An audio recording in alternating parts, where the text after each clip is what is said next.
All right, Chris. Not a win. 26-17 loss to the Detroit Lions in preseason game number 3. But who cares? Who cares? I'm not worried about that whatsoever. Because we saw 3 things. 1, Bryce Young cook. Yes. 2, Bryce Young touchdown. Yes. And 3, everyone stayed healthy. Yeah. Adam Thielen healthy. did give us a scare. He did give us a scare. And we're actually going to hear from the locker room from Adam Thielen. We're actually going to hear from him. Pat Welter, our colleague over at WREL Sports Fan, was at the game yesterday in Charlotte. But before we get to that, let's start this up.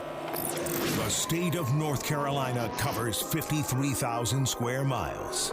It is the habitat of the feared Carolina Panthers.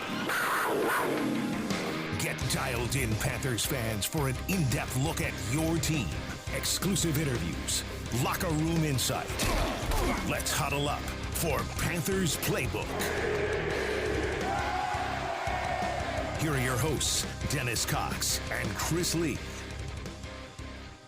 Welcome back to another episode of Panthers Playbook. That's Chris Lea, Dennis Cox here with you. It's a little morning after podcast of the preseason game between the Lions and the Panthers. Again, Lions 26, Panthers 17. But again, the final results do not matter, Chris. No. It does not matter because we saw the offensive improvement that we've been wanting to see. We like to see Bryce Young cook. It's like, wow, we actually really got to see the true potential of Bryce Young a little bit yesterday. And I feel like still we're only scratching the surface of Bryce Young.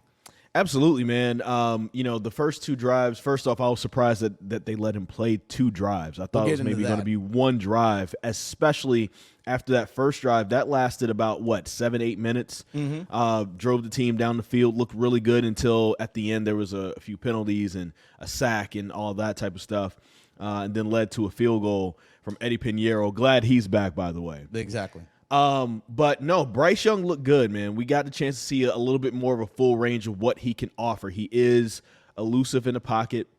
He can just literally sidestep guys, and guys will run right past him, and he can figure out what he wants to do from there. He's smart enough to know when to run. He's not that good of a slider yet. He kind of basically stopped and sat down when he had that scramble on 39 up the middle. But he looked good, and it's never been a Bryce Young problem. It was just always going to be, could the offense find their timing and rhythm, and could the offensive line block? I'm very happy to see, and we'll get into this a little bit more, Chandler Zavala looked really good filling in for Austin Corbett, so that spot at right guard is going to look good until Austin Corbett gets in, because he continues to look good. Will Ikem Ekwonu step up?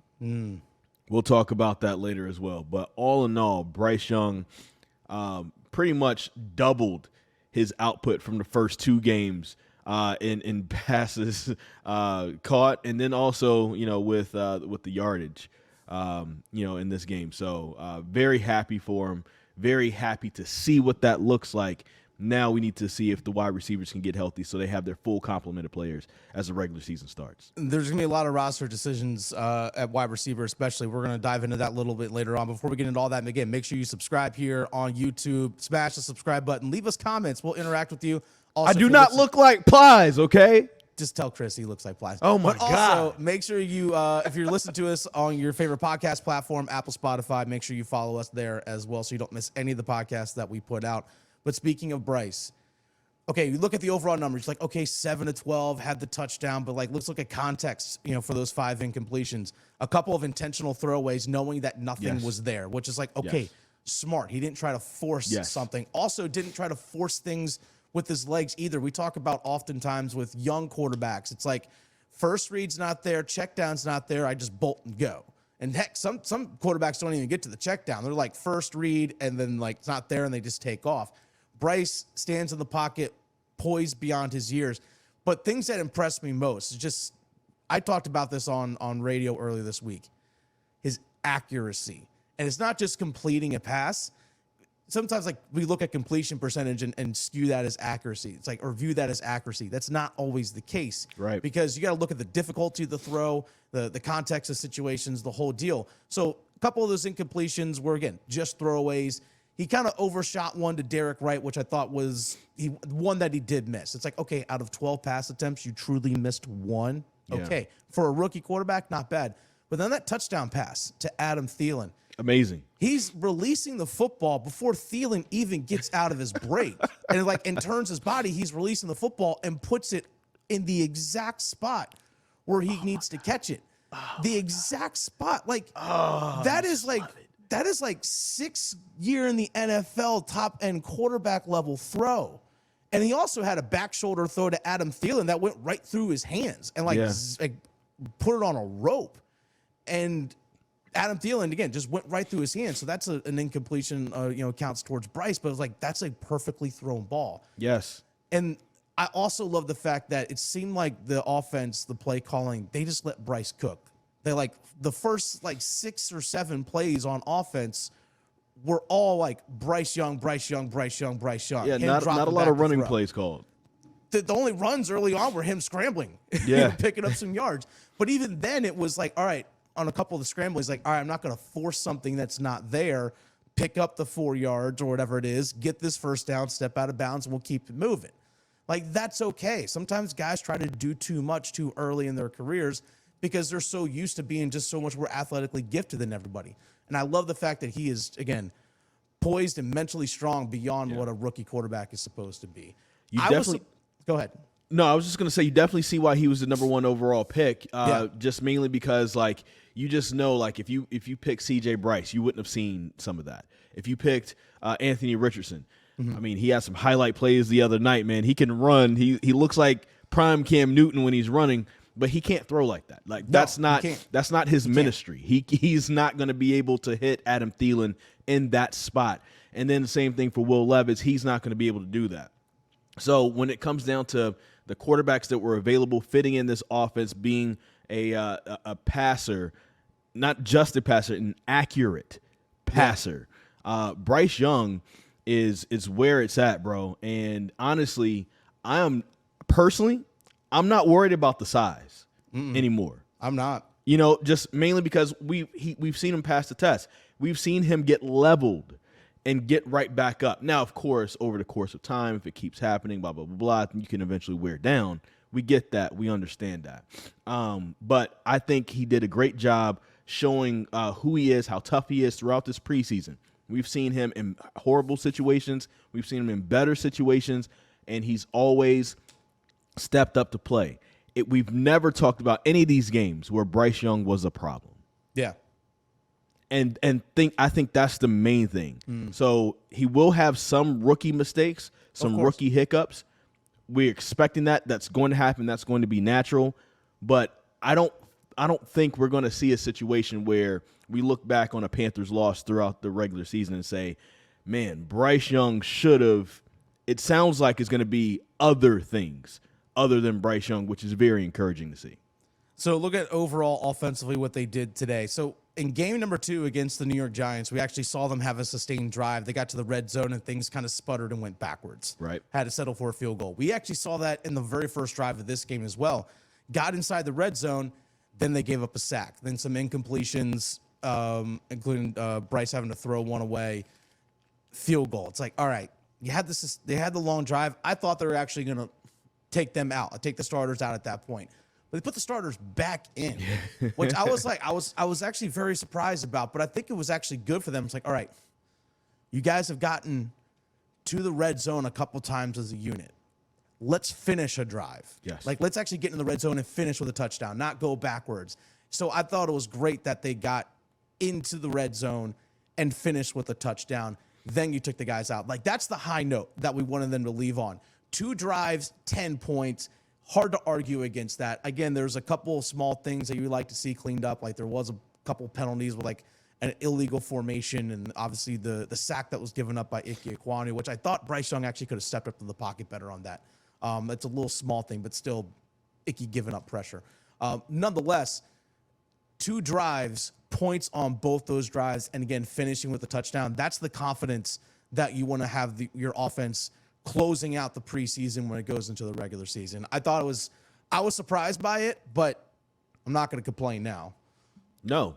And it did feel good to get that monkey off your back, finally getting that score for Bryce Young, because, his numbers didn't look good. If you were just looking at his numbers, if you didn't watch the Panthers in the preseason beforehand, you may think man, Bryce Young doesn't look so good, 3 of 6, blah, blah, blah.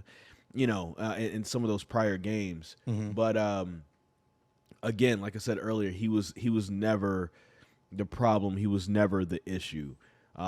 So I'm encouraged. I'm encouraged to see what happens. I'm sure that we're going to see a little bit more run diversity. We didn't see him with Miles Sanders yet. Miles Sanders hasn't played in the preseason, so that's going to be interesting to watch. When Laviska Shenault gets back from his concussion protocol, it looks like he should be ready for week 1, so we're not worried about him on that front because according to reporters, he says he's in step 4 of 5 getting back from the concussion, so that's good, and that's as of Saturday morning, so we'll see what happens going forward. Of course, sometimes things can get set back, but he should have his full complement of weapons when week 1 comes along, if things kind of go right. And we'll see where it goes up from there, from real NFL competition that's really going to matter when guys are really coming after him for their sack and tackle totals and trying to, pressure him and things like that. So there are a little bit of concerns still offensively. One, injuries at wide receiver is a major concern right now. We'll dive a little bit into the wide receiver group a little bit, but overall, offensively, they were better yesterday. Oh, yeah. It was the most time 100 that Bryce Young has had in the pocket all preseason. Still like to see Ikem Ekwonu continue to take it up to another level, or to the level that we saw him play at last year. Now, he gave up the 1 sack yesterday, but I didn't think he was getting beat left and right. And I think the mental mistakes overall, just from what I watched yesterday, were kind of eliminated, which is really the first step.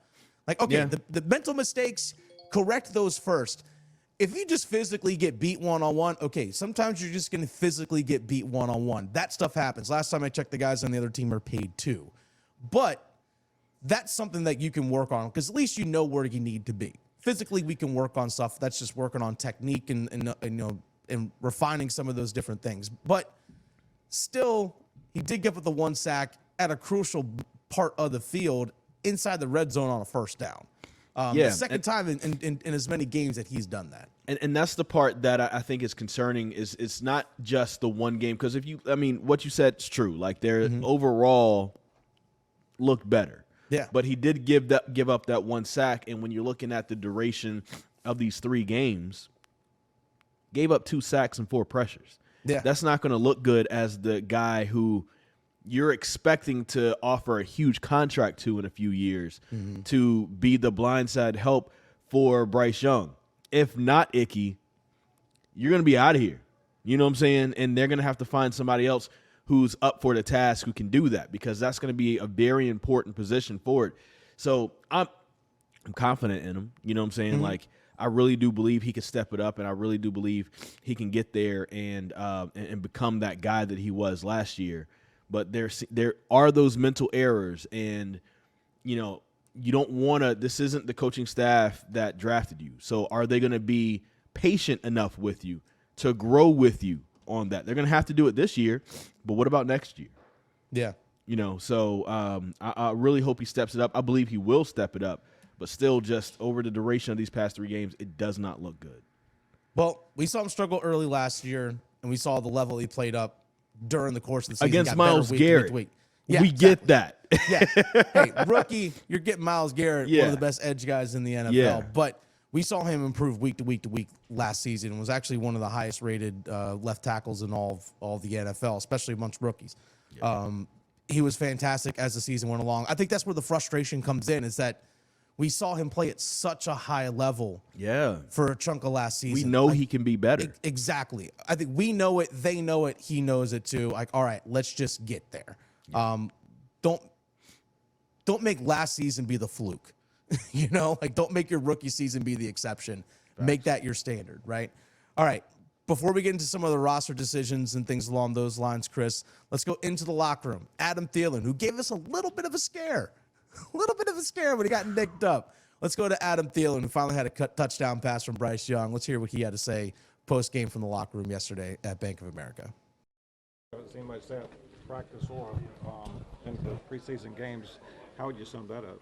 Yeah, that's huge for us. To be able to extend drives, to be able to, make plays when there's nothing there. That's going to be huge for the success of this offense and this team. So I would imagine that will be part of how us having success, and he knows that, and he's been really good at that in the past, and will continue to do that well. He admitted he wasn't very good at sliding. So. Yeah. He got a hard time from a lot of guys about that, so I think he's going to be practicing in his sleep and his dreams. I don't know if you've been asked about this, but you got hit, and then you had a couple words on the sideline. What happened there? It's football. It's competitive. When guys are in their T-shirts talking smack, it gets me a little fired up. So I'm a competitor. I like to have fun out there, and so that's kind of all it was. That was energy, though. I mean, I think your teammates kind of fed off of that as well. Yeah, I hope so. I try to play this game with a lot of passion and a lot of energy. That's kind of been my thing since I was a little kid in the backyard playing football. I play with a lot of energy and a little bit of spice. So that's kind of who I am, and I kind of hope that it does. People feed off that. Yes, sir. Adam, I know you guys didn't need a touchdown drive, but what does getting that just do for you and the first team, and including Bryce, going into the regular season?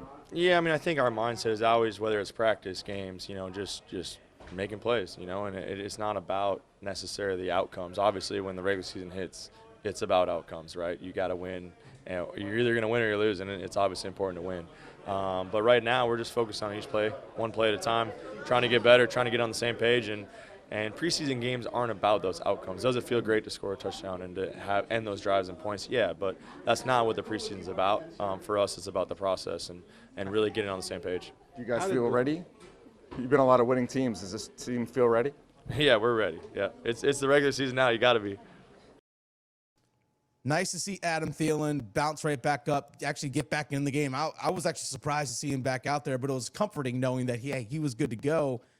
And he's quickly developed into Bryce Young's #1 target right now because he's the veteran presence. Because let's be honest, Chris, wide receiver, pretty thin right now. Yeah, man. He really scared me.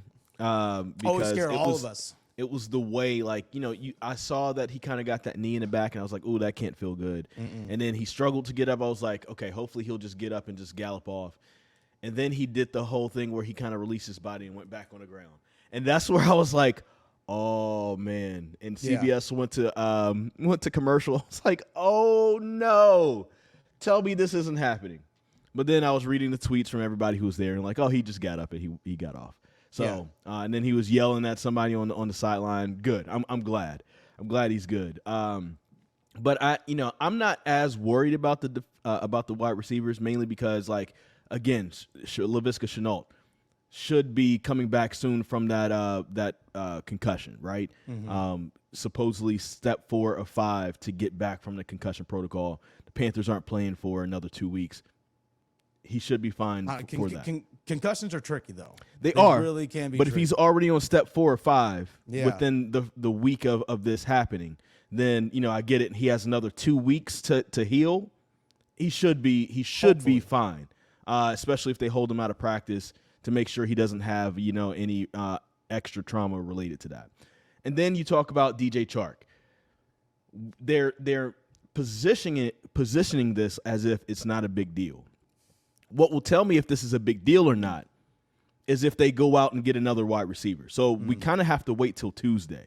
We kind of have to wait till Wednesday to see what happens, right? Yeah. If you see a wide receiver get cut or waived from another team and all of a sudden the Panthers pick him up on the waiver wire, or if there's a wide receiver that's out there, chilling in free agency land and they decide to bring him in that could potentially come in for that #1 or #2 spot, then it's like, ooh, this injury is really serious, right? If none of that happens, if they just kind of keep things as it is, and we'll see during this week, that means that the injury to DJ Chark shouldn't be too serious. That means he should be there. Terrace Marshall Jr., we've been here with him before. Yeah. Little nicks in the preseason. Is he going to be able to? He doesn't look. And then all of a sudden, has a decent season. So we'll see what happens with it. There is I'm not saying I'm not worried, but I'm not as worried as I think I would be under different situations where you're 3 of your 6 wide receivers are injured. Well, they don't seem like they're major injuries right now, and they all have 2 weeks to heal. So the Panthers will show their hand this coming week as to how serious those injuries are, depending on if they bring some people in, some new blood in or not. Well, you always ask about reliability, right? Like DJ Chark since 2019 hasn't been a healthy player. Injured, yeah. So like he's been like, it's not just been like, all right, he's one injury, miss a few games, then he's been perfectly fine. Like, no, it's injury, miss games, come back, injury, miss games, come back. So it's been fits and starts throughout much of his whole career. So I look at that from the outside in. I say, I don't have a lot of faith in that. Terrace Marshall Jr., you talked about how with Ikem Ekwonu, coaching staff didn't take this guy. Coaching staff didn't take Terrace Marshall Jr. either. There's no loyalty to him either. So it's like, all right, you're missing valuable reps because you've been out for a couple of weeks now. And like, we're still no true prognosis on what your injury is. So then I also look at who started yesterday. So it's a back issue. Oh yeah, I know it's back. But I'm talking Yeah. like the actual long. How long is this actually going to linger? So he's missing valuable time right now. Damiere Byrd on injured reserve. The concussion thing, like, all right, I hope he's back by week 1, Laviska Shenault, but you get another one. It's once you get one, it's a lot easier to get another. That's why I'm comfortable that they're not playing for another 2 weeks. Yeah. Middle of the season or whatever, but you're not playing for 2 weeks. He has a good time to rest. That's why I mentioned earlier, concussions they're really unpredictable because you don't know when that second one could potentially happen. Then you're really looking at a long-term thing. I know this firsthand. Yeah, I know. Like, I know it too from having played sports through college. Like, I get it as well. So again, there's a lot of question marks. So who started yesterday? It was Adam Thielen, Jonathan Mingo, and it was Derek Wright. Not even Shi Smith. It was Derek Wright that started at wide receiver. So based on how things are right now and just uncertainty that surrounds some of these guys with their injury history, you might have to keep a 7th wide receiver. Yeah. Potentially. Because, again, Laviska Shenault kind of like that offensive, like, gadget-type player. Yeah. So maybe he doesn't actually truly factor amongst the quote-unquote wide receivers. But there's a lot of questions out there. Like, do you keep Derek Wright as an insurance policy, or maybe you can try and stash him away on a practice squad. But if you waive him, another team could pick him up. So, again, a lot of questions that are floating around out there in terms of wide receiver. And something you brought up to me before we started recording this. What tight end, Tommy Tremble, man. Looked like that dude fell to 3rd in the depth chart because we saw Hayden Hurst start on that opening drive. And his next guy in at tight end who actually caught some passes was Ian Thomas. Yeah. It's like Tommy Tremble falling down the depth chart, it seems like. And on that long kick return after the Lions had after the Panthers had their field goal in the first drive, Lions had a real long kick return. Guess who was right there making a tackle and had the dude slip right through him? Tommy Tremble. If you're going to be a depth tight end, you also have to play special teams. And those things also factor into decisions as well. Tommy Tremble, man, you might be on the outside looking in come cutdown time. Tuesday, 4 o'clock, August 29th, depending on when you're listening to this. That's the deadline. And we'll see, right? Like, this could come out and he's still on the roster. This could come out and maybe he's cut. But, like, Ian Thomas was always going to be that second guy just mainly because of his blocking ability.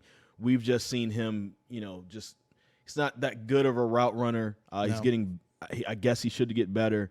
And sometimes he can have hands of stone. But he's one incredible blocker, which is why he's been able to stay in the NFL. Yeah, which is fine. Tommy Tremble and DJ Johnson are two guys that, when you look at the training camp, when you look at the preseason games, I just haven't, to me, right? There are certain things maybe that coaches are looking for that maybe I can't see, and maybe I'm not aware of, that maybe that they're looking at that they like. But I can't see the value in it. And it hurts me saying it because Tommy Tremble, I had so much hope when they drafted him coming out of Notre Dame, thought he was going to be that pass-catching tight end that the Carolina Panthers were missing since Greg Olsen. Yeah. And I just don't see it right now. Now, if they keep him on the roster, will I be upset? No, because I do think that there are a lot of tools there. But I'm just saying, based off of what I've seen in the preseason and in training camp, I just don't. It hasn't been there for him, and that's something that's really disappointing.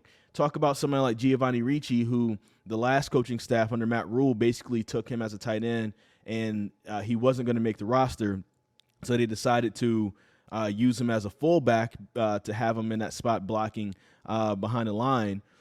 in short yardage situations and even in some pass catching situations, and he looked good. 3 catches, right? Like Ian Reich, we've never worried about his hands, but will he be given a shot? I don't know. You know what I'm saying? He could be cut, and if he is cut, I won't be surprised. But also, would the Panthers coaching staff look at him over Tommy Tremble because Tommy Tremble hasn't shown us a lot? And then, on the other side of the ball, DJ Johnson, the guy you moved up for. Yeah. And, I know your Pittsburgh Steelers are happy that they decided to move up for him because they're reaping the benefits of that trade.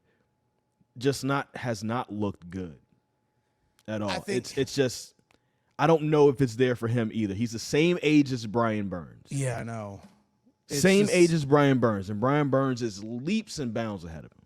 I think for the fact that they didn't move up in the 3rd round to take DJ Johnson, and he's still a rookie, I think he makes the roster by default because of that reason. Because you kind of have to justify the fact that you made this move, because then you are openly admitting that we made a massive mistake. Massive mistake if that guy isn't on your roster. So maybe it's a quote-unquote redshirt season for DJ Johnson. I'm not entirely sure because of that, maybe that's Amari Barno makes the roster. You know, like he didn't play yesterday. Like some of the guys that didn't play yesterday, to me, it's like indicative of you're safe, buddy. Yeah, and that's the feeling I got from that. Yeah, Amari Barno can play well on special teams. The guy's been a gunner on punts. Amari Barno has, which is wild to see. Oftentimes you see that for a corner or wide receiver, not a defensive big end. Defensive end. But he gets down the field as a gunner on punts, which is amazing. So I think Amari Barno makes it. Obviously, Justin Houston, Brian Burns, those guys are going to make it. Gross Matos did play yesterday as well. I think he'll get it. Yeah. But yeah, DJ Johnson, I think you got to keep him by default. Marquise Haynes also a question mark because I know he's been dealing with injury as well. So I don't know, or maybe Gross Matos doesn't make it. I think Gross Matos is in there. Like you're gonna need that body, and he's a good run stopper and all that. Like he may not get the playing time that he wants. Especially if another team is continuing to drop back to pass. Mm-hmm. But if it's an obvious run situation, you're gonna put Gross Matos in because he's been really good in those situations. Here are 2 people I'm looking at. Okay. Matt Corral's looked good in the preseason. Yeah. And he's looking like if he continues to develop, he could be a really good, capable backup.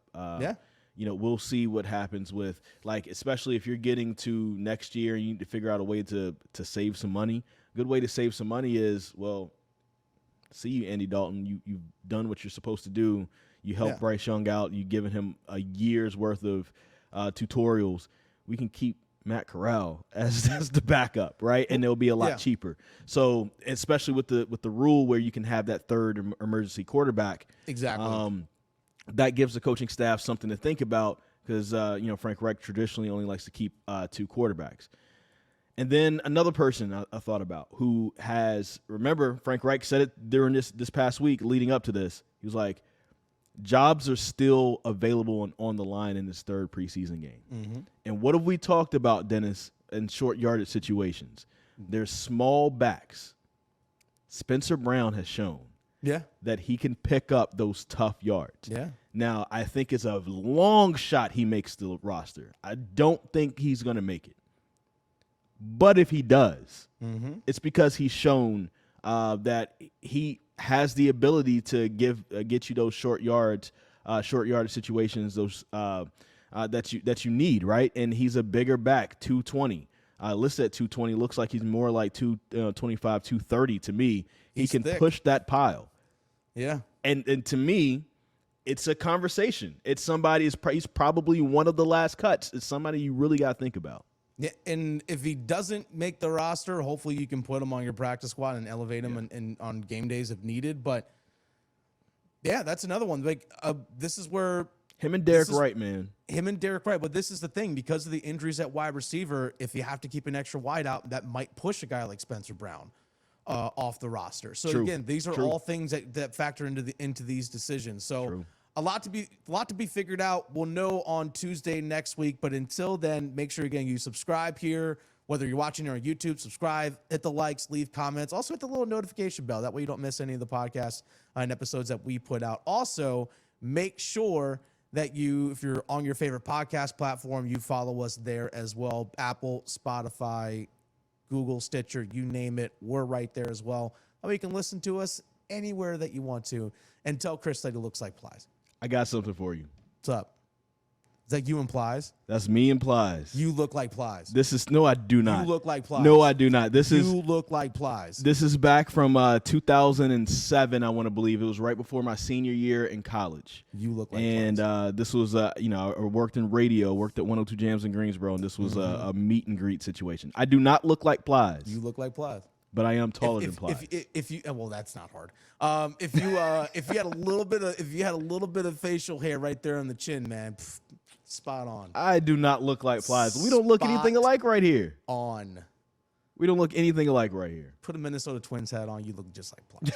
Just saying, like that. That's your Halloween costume this year. Chris as Plies. Thanks for listening and watching the Panthers Playbook. That's Plies. I'm Fake Matt Rule. We'll see you guys next week. Another episode coming out on Thursday. We'll see you then. Get out of here.